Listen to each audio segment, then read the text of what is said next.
सुबह की हल्की रोशनी, मुर्गे की बांग और हरिराम अपनी खाट से उठते हुए। ओ चंपा, है चंपा, पानी दे जरा, गला सूख रहा है। अभी देती हूँ, पहले हाथ मुंह धो लो। बर्तन भी पड़े हैं, कल का सारा झूठा।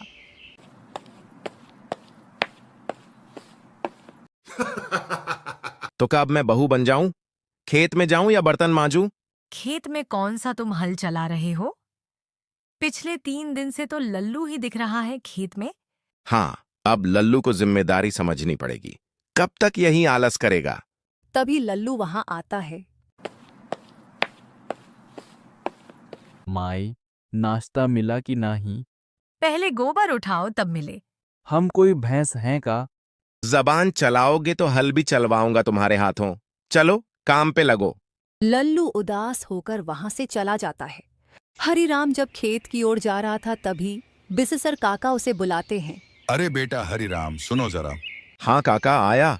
प्रणाम काका, सब कुशल? हाँ, लेकिन सुना है ठाकुर ब्रजमोहन फिर से तुम लोगों की जमीन पर दावा कर रहा है। हाँ काका, कह रहा है कि बंटवारे में गलती हुई थी। अब उसका आदमी रघु धमका रहा है। तुम डरना मत, मैं हूं ना। और मालती बिटिया से मिलो, पढ़ी लिखी है, रास्ता बताएगी। जी प्रणाम काका। इतना कहकर हरिराम वहां से चला जाता है। अगली सुबह चंपा, मैं मालती बिटिया के पास जा रहा हूँ, शायद वहां से कुछ मदद मिल जाए।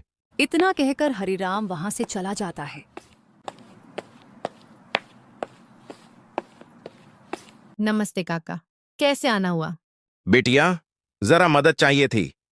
ठाकुर ब्रजमोहन हम गरीबों की जमीन हड़पना चाहता है। ये तो सरासर अन्याय है। मैं तहसील में अर्जी लिखवा दूंगी और बिट्टो को भेजूंगी नक्शा लेने। बिट्टो? हाँ, मेरी छोटी बहन बड़ी तेज है। अभी पंचायत चुनाव में भी मदद की थी। धन्यवाद बिटिया। इसमें धन्यवाद कैसा? एक दूसरे की मदद करना तो हमारा फर्ज है। इधर ठाकुर ब्रजमोहन गुस्से से तिल बिला रहा था। ये हरिराम की औकात कैसे हुई मेरी बात काटने की? मालिक, बस एक बार इशारा करो, खड़ी फसल रौंद दूंगा। नहीं रघु, अब की बार कानूनी खेल खेलेंगे। वो पुराना नक्शा निकालो जिसमें खेत हमारा दिखाया गया है। अगली सुबह ठाकुर ब्रजमोहन पंचायत भवन पहुंचता है। प्रणाम ठाकुर साहब। ठाकुर साहब, हम तो हमेशा आपके साथ हैं, लेकिन गांव में लोग भड़क रहे हैं। सरपंच हो कि सज्जन बाबू, तय करो। अगर हरिराम पंचायत लड़ा तो समझ लो नौकरी गई। इतना कहकर ठाकुर ब्रजमोहन वहां से चला जाता है। अगली सुबह बिट्टो हरिराम के घर आती है। नमस्ते काकी। नमस्ते बिटिया। सुनो जी, बिट्टो आई है, कुछ कागज लाई है। तभी हरिराम वहां आता है। ये लीजिए नया रिकॉर्ड जिसमें लिखा है जमीन आपके नाम है। माई, अब मैं ठाकुर से भिड़ जाऊं? नहीं बेटा, अभी सब्र रखो।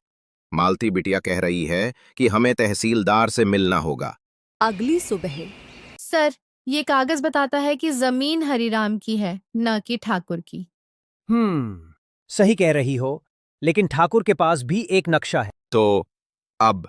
सर, अगर आप अनुमति दें तो दोनों नक्शों की फॉरेंसिक जांच हो सकती है। तुम्हारी हिम्मत को सलाम।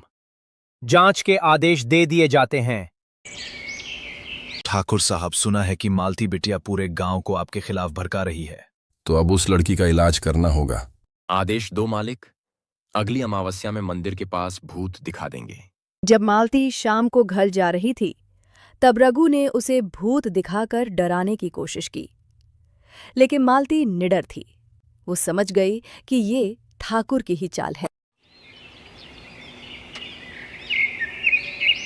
अरे लल्लू, प्रेम रोग की दवा चाहिए का? चाचा, आप तो सबके दिल के डॉक्टर हो। सुनो, बिट्टू का दिल जीतना है तो कुछ करके दिखाओ।